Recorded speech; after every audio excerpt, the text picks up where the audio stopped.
जय हिंद दोस्तों। ताइए दोस्तों, आप सभी का फिर से एक नए वीडियो पर स्वागत है। चलिए दोस्तों, आज हम आप लोगों को बताने वाले हैं बोर्ड एग्जाम में एग्जामिनर जो होते हैं वो फुल मार्क्स कब कैसे देते हैं। दोस्तों, अगर आप भी क्लास 10th या 12th के स्टूडेंट हैं, अगर आप भी कक्षा 10वीं या 12वीं में हैं, ठीक है, और आप बोर्ड एग्जाम देने वाले हैं, तो दोस्तों बोर्ड एग्जाम में आप कॉपी लिखकर तो आएंगे, लेकिन वहां पर आपको कौन कौन ऐसी चीज है जो आपको ध्यान में रखना है जिससे एग्जामिनर आपको फुल मार्क्स दे। दोस्तों, आपको बता दें कि कॉपी हर एक स्टूडेंट लिखता है, लेकिन आप जानते हैं कि सभी को फुल मार्क्स नहीं मिलता है। तो किसको फुल मार्क्स मिलता है, तो ये चीज हम आपको आज बताएंगे। तो दोस्तों, अगर आप भी 2024 में बोर्ड एग्जाम देने वाले हैं, तो ये चीज आप लोगों के लिए काफी इंपोर्टेंट होने वाला है। इस वीडियो को जरूर देखिएगा, ठीक है, क्योंकि इस वीडियो को देखने से आपको लाभ ही लाभ होने वाला है। अगर कमजोर से कमजोर स्टूडेंट भी हैं तो इस वीडियो को देखकर जाइएगा, ठीक है। दोस्तों, ये वीडियो 2024 बोर्ड एग्जाम के लिए है, कक्षा 10वीं और 12वीं के लिए, ठीक है। और देखिए दोस्तों, ये जो चीज है ना जो हम बता रहे हैं, अगर ये चीज आप पूरा कंप्लीट कर लेते हैं तो आपको हर विषय में 10 से 15 मार्क्स ज्यादा मिलेंगे, ठीक है। यानी अगर आप 10 सब्जेक्ट का एग्जाम दे रहे हैं तो आपको यहां पर टोटल आपको अगर 10 से 15 नंबर, या आप मान लीजिए कि 6 ही एग्जाम दे रहे हैं, 6 पेपर का एग्जाम दे रहे हैं, और इसमें अगर 10 नंबर मिलता है यानी कि आपको टोटल 60 नंबर आपको ज्यादा मिलने वाला है, ठीक है। तो दोस्तों, अगर इस तरह से पूरा चीज लिखेंगे, ठीक है, तो 95% मार्क्स आपका बोर्ड एग्जाम में पक्का हो जाएगा, ठीक है। और दोस्तों, ये आप लोगों का अंतिम मौका है टॉपर बनने का, ठीक है। तो इस मौका को व्यर्थ ना जाने दे, ठीक है, और इस वीडियो को देखकर जाइएगा, क्योंकि दोस्तों आप जानते हैं कि अगर 10 नंबर का कोई क्वेश्चन अगर आपके बोर्ड एग्जाम में पूछा जाता है, मान लीजिए एक क्वेश्चन है, ये 10 नंबर का है, आप जानते हैं कि इसमें बहुत सारे स्टूडेंट को कितना मिलता है, किसी को 5 मिलता है, किसी को 7 मिलता है, तो किसी को 10 में 10 मिलता है, ठीक है। तो आज हम बताएंगे आपको कि 10 नंबर का अगर कोई क्वेश्चन है तो आपको 10 में 10 नंबर कैसे लेना है। जी हाँ दोस्तों, ये बहुत ही शानदार तरीका है, और जिसे आप लोग अपने बोर्ड एग्जाम में अगर अप्लाई करते हैं तो निश्चित रूप से आपको फुल मार्क्स एग्जामिनर देकर जाएगा, ठीक है। तो चलिए दोस्तों, बढ़ते हैं आगे बढ़ने से पहले बता दें कि जो स्टूडेंट नए हैं, चैनल पर पहली बार आए हैं, चैनल को सब्सक्राइब कर दीजिएगा, और वीडियो अच्छा लगे तो लाइक करके ही जाइएगा, ठीक है। तो चलिए बढ़ते हैं हम अपने टॉपिक की ओर। दोस्तों, सबसे पहला हमारा टॉपिक है, ये आप लोगों का देखिए प्रश्न है और मेरा जवाब रहेगा, ठीक है। अगर हैंडराइटिंग खराब है तो क्या करें। बिल्कुल नहीं घबराइए, इसके लिए भी हम आपको बताएंगे। और वैसे इसका वीडियो जो है कंप्लीट बन चुका है, और यहां पर जो है लिखावट कैसे सुधारें, इस पर 1 मिलियन व्यूज आ गया है, ठीक है। तो इस वीडियो को जाकर जल्दी से देख लीजिए, हमारे चैनल पर यह वीडियो आ गया है, ठीक है। तो हैंडराइटिंग कैसे सुधारे, तो ये आप लोग उस वीडियो को देखिएगा तो सारा चीज आप लोग समझ जाइएगा, ठीक है। और हमको लगता है कि 1 सप्ताह यानी 10 दिन के अंदर में लगभग आप लोग अपना हैंडराइटिंग सुधार सकते हैं, ठीक है। चलिए, अगला है आपका बोर्ड एग्जाम में कॉपी मिलते क्या करें। जी हाँ दोस्तों, बहुत स्टूडेंट बोर्ड एग्जाम में कॉपी जैसे ही मिलता है तो वो लिखना स्टार्ट कर देते हैं, जो कि गलत है। तो इसके बारे में भी हम बताएंगे आपको कि कैसे लिखना है। अगर कोई प्रश्न आधा अधूरा आ रहा है तो क्या करें, क्या उसको छोड़ दें या नहीं लिखें। ये स्टूडेंट के मन में रहता है कि अगर ये इसका जवाब हमको पूरा नहीं मालूम है तो इसको छोड़ देते हैं। नहीं, छोड़ना नहीं है, ठीक है। अब इसमें भी आपको कैसे लिखना है सारा चीज बताएंगे। पहले जो आप लोगों के अंदर डाउट है उसको देख लीजिए। कोई प्रश्न, मान लीजिए कोई प्रश्न आपको बिल्कुल नहीं याद है और आप उस प्रश्न को लिखना चाहते हैं, उसका उत्तर लिखना चाहते हैं, जवाब देना चाहते हैं, तो इसको भी हम बताएंगे। घबराइए नहीं आप लोग, केवल इस वीडियो को शुरू से अंत तक देखिए तो सही। फिर देखिए, अगला है कि ज्यादा पेज लिखने से ज्यादा मार्क्स मिलता है। बहुत सारे स्टूडेंट के मन में ये चीज चलता है कि हम तो एक क्वेश्चन था 5 नंबर का, हमने तो उसमें 3 पेज लिख दिया तो हमको तो नंबर ज्यादा मिलेगा। नहीं, ये सब आप लोग जो सोच रहे हैं ये सब नहीं होता है। होता क्या है, ये चीज हम आपको आगे बताएंगे, ठीक है। देखिए, एग्जामिनर जो होते हैं ना, एग्जामिनर के पास जो है आप ही का कॉपी नहीं रहता है, उसके पास जो है लाखों कॉपियां रहता है, ठीक है।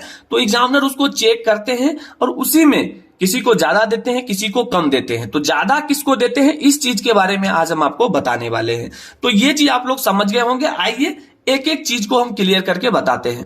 दोस्तों, सबसे पहले है कि बोर्ड एग्जाम में कॉपी मिलने के बाद आप लोगों को क्या करना है। जैसे आपको कॉपी मिल जाता है तो सबसे पहला काम आप लोग जानते ही होंगे, अगर नहीं जानते हैं तो ध्यान दीजिएगा। ये चीज जो है ना बहुत इंपॉर्टेंट है हर एक स्टूडेंट के लिए। देखिए, आप अपना रोल नंबर, आपका जो भी रोल नंबर है आप उसे फिलअप कर ले, ठीक है। उसको तो भर ही ले। रोल नंबर अगर गलत करते हैं या पेपर कोड गलत करते हैं, सिग्नेचर भूल जाते हैं, तो आप कितना भी लिख लेंगे आपका रिजल्ट नहीं बनेगा। तो मेन चीज जो आपका है ये है आपका रोल नंबर। इसको आप लोग ध्यान पूर्वक कॉपी मिलने के बाद तुरंत पहले यही काम करना है। सब्जेक्ट, आपका जो भी सब्जेक्ट है आप उस सब्जेक्ट को लिख लीजिए, ठीक है। उसके बाद पेपर कोड, आपका पेपर कोड भी रहेगा, प्रत्येक सब्जेक्ट का पेपर कोड आता है तो उसको आपको भर लेना है। सिग्नेचर, सिग्नेचर तो ध्यान से आपको करना ही है, यानी कि जितना भी आप लोगों को फॉर्म में यानी कि कॉपी में भरने वाला है उसको आप लोग ईमानदारी से पहले भर लीजिएगा। ऐसा नहीं कि कॉपी लिखने में पूरा बिजी हो जाए और पता चले कि ये सब छोड़ दिए हैं तो आपका रिजल्ट क्या हो जाएगा, नहीं बनेगा, पेंडिंग में चला जाएगा, ठीक है। तो ये चीज जो है आप लोग ध्यान पूर्वक सही से कॉपी मिलने के बाद तुरंत कर लीजिएगा। तो उम्मीद करते हैं ये चीज समझ गए होंगे। आइए अगला क्या है उसको समझिएगा। अब दोस्तों आपके सामने अगला है हमारा कि पेपर की शुरुआत कैसे करें। जैसे आपको पेपर मिल जाता है, आप अपना attendance, roll number, paper code, subject code जो भी है आप भर लिए हैं। उसके बाद आपको क्या करना है, देखिए पेपर को जो है ना 15 मिनट आप लोग पहले पढ़ लें, क्योंकि आपको ये एग्जामिनर समय देता है, ठीक है। आपके कॉपी पर लिखा रहता है कि 15 मिनट आप अपने पूरे सब्जेक्ट में जितना भी क्वेश्चन है आप उसे एक बार पढ़ लें और उसमें देखिए कि आपको कौन क्वेश्चन आता है कौन क्वेश्चन नहीं आता है, ठीक है। जो प्रश्न आ रहा है सबसे पहले उसको कर ले, ये चीज आप लोग ध्यान रखिएगा। ऐसा नहीं कि मतलब अब क्वेश्चन पढ़े ही नहीं अब कुछ से कुछ लिखना स्टार्ट कर दिए हैं, जो कि गलत है। पहले आप 15 मिनट कॉपी को पढ़ें, क्वेश्चन क्या आपसे पूछा जा रहा है, बिना पढ़े आप बताइए कैसे क्या लिखिएगा। तो पहले आप लोग को 15 मिनट पढ़ लेना है, ठीक है। उसमें जो क्वेश्चन आपको आता है पहले उस क्वेश्चन को आप लोग पहले लिख लें, ठीक है। और अच्छी हैंडराइटिंग के साथ लिखना है, बिना काट पीट किए। अब अपने कॉपी में कहीं पर इस तरह से आपको घसना नहीं है, चाहे ऐसे करके क्रॉस नहीं लगाना है, ठीक है। किसी भी तरह का जो कटपीट होता है उसको आपको नहीं करना है, ठीक है। उसके बाद जो प्रश्न करें, जो भी प्रश्न करेंगे प्रश्नोत्तर संख्या जरूर डालें। जैसे कि मान लीजिए आपके सामने question number 1, question number 2, question number 3, question number 4 इस तरह से दिया गया है। अगर मान लीजिए आपको 1, 2 नहीं मालूम है, क्वेश्चन नंबर 3 मालूम है, तो आप लिखेंगे प्रश्नोत्तर संख्या, प्रश्नोत्तर संख्या, ठीक है। प्रश्नोत्तर संख्या कितना लिखिएगा, 3, ठीक है। अब उसके बाद आप क्या कीजिएगा, नीचे से अपना आंसर लिखिएगा। तो इस तरह से लिखिएगा तो कहीं पर भी आपको दिक्कत भी नहीं होगा और जो भी लिखेंगे आपको वहां पर फुल मार्क्स मिलेगा। और ध्यान रखिएगा ये जो कट पिट करने वाला है आप अपने कॉपी में कहीं पर भी अगर कट करते भी हैं तो छोटा सा करिएगा। ऐसा नहीं कि अगर इतना काट रहे हैं तो इसके लिए हम इतना घस देते हैं, तो ये क्या हो जाएगा, गलत हो जाएगा, ठीक है। इससे एग्जामिनर क्या होगा, आपका नंबर काट लेगा। तो उम्मीद करते हैं ये चीज आप लोग समझ गए होंगे, ठीक है। आइए इंपोर्टेंट क्या है उसको समझते हैं। अब दोस्तों आपके सामने अगला है कि सभी प्रश्नों का उत्तर जरूर लिखें। जी हाँ दोस्तों, आपको कॉपी मिलता है तो कॉपी में आप जानते हैं कि अगर आप 5 नंबर का क्वेश्चन बना रहे हैं, अगर इसको पूरे सादा छोड़ दीजिएगा, इसमें कुछ नहीं भरिएगा, तो आपको यहां पर एक भी नंबर नहीं मिलेगा। लेकिन इसी कॉपी में अगर आप 5 नंबर का क्वेश्चन पूछा जा रहा है आपसे, अगर इसमें 2 लाइन भी लिख देते हैं तो कहीं ना कहीं आपको 2 से 3 नंबर मिल ही जाएगा। तो अब यहां पर देखिए छोड़ने से कोई फायदा है नहीं, क्योंकि एग्जामिनर आप लिखेंगे तो एग्जामिनर नंबर देगा ही देगा। तो एक भी क्वेश्चन को छोड़ना नहीं है। अब आप लोगों के सवाल है, आप लोगों के मन में आता होगा कि हमको अगर मान लीजिए कोई क्वेश्चन नहीं आता है तो क्या करें। चलिए देखिए, कोई क्वेश्चन नहीं आता है उसके लिए भी हम बताएंगे। अगला है हमारा कि ज्यादा पेज लिखने से ज्यादा मार्क्स मिलता है, तो नहीं, ये ज्यादा पेज लिखने से ज्यादा मार्क्स नहीं मिलता है। आपको ये डिपेंड करता है कि क्वेश्चन कितने नंबर का है, ठीक है। 2 नंबर का है तो आप 3 लाइन लिखिए, 2 से 3 लाइन लिखिए। 5 नंबर का है, 5 नंबर का है तो उसमें आप 4 से 5 लाइन लिखिए, ठीक है। ज्यादा लिखने से ज्यादा नंबर एग्जामिनर नहीं देता है, ये चीज ध्यान रखिएगा। प्रश्न हल करने के बाद थोड़ा गैप जरूर छोड़ दे। जैसे कि मान लीजिए आप यहां तक कोई प्रश्न लिख लिए हैं तो ऐसा नहीं कि फिर नीचे से लिखना है, थोड़ा गैप कर दीजिए। गैप करने के बाद आप नीचे से लिखिए। इससे क्या होगा, आपका हैंडराइटिंग जो है देखने में भी सुंदर लगेगा और एग्जामिनर को समझ में भी आएगा कि कहां से स्टार्ट किया है और कहां से अंत किया है, ठीक है। तो ये चीज काफी इंपोर्टेंट है, उम्मीद करते हैं समझ गए होंगे, ठीक है। आइए अगला जो है आप लोग जो कॉपी में लिखते हैं उसको जरा समझिएगा। देखिए दोस्तों, अगला है कि कॉपी में पैसा या इमोशनल बात लिखते हैं तो क्या एग्जामिनर नंबर देगा। तो हम देखिए एक ही लाइन में कहेंगे कि एग्जामिनर नंबर नहीं देगा। अब देखिए पैसा बहुत सारे स्टूडेंट क्या करते हैं, 100 रुपए का, ठीक है, ये 100 रुपए का रुपए रख देते हैं, कोई 200, जिसके पास जितना रुपए रहता है वो उतना रख देते हैं।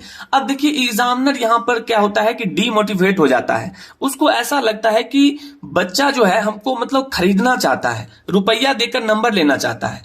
देखिए आप भले कम लिखिए आपको नंबर मिलेगा, वहां पर नंबर आपको 100% है मेरा गारंटी कि मिलेगा। लेकिन ये सब गलत चीजें नहीं करना है। इमोशनल बातें मतलब कोई शायरी गाना इस तरह से जो होता है ना, ये सब नहीं लिखना है, ना ही इसमें रुपया पैसा रखना है। बिल्कुल भी नंबर नहीं देता है, आपका रुपया भी रख लेगा और एक भी नंबर नहीं देगा। ठीक है, तो ये चीज आप लोग अपने दिमाग में सही ढंग से बैठा लें कि एग्जामिनर कभी भी रुपया देकर या गाना या शायरी या कसम इस तरह से कोई एडल्ट चीज लिखने पर आपको नंबर नहीं देगा। ठीक है, तो ये चीज आप लोग समझ गए होंगे। और ये चीज अगर लिखते हैं ना, तो एग्जामिनर हो सकता है आपका जो लिखे हुए हैं उसमें से नंबर भी काट सकता है। ठीक है, तो ये चीज काफी इंपॉर्टेंट है और उम्मीद करते हैं ये चीज समझ गए होंगे। ठीक है, आइए अब आपको बताते हैं कि आपको तैयारी कैसे करना है। दोस्तों, अब जो हमारा अगला टॉपिक है कि बचे समय में बोर्ड एग्जाम की तैयारी कैसे करें। अब आपके पास जो भी शेष समय है इसमें आपको करना क्या है, देखिए पहला है कि 100% स्टडी पर ध्यान दें।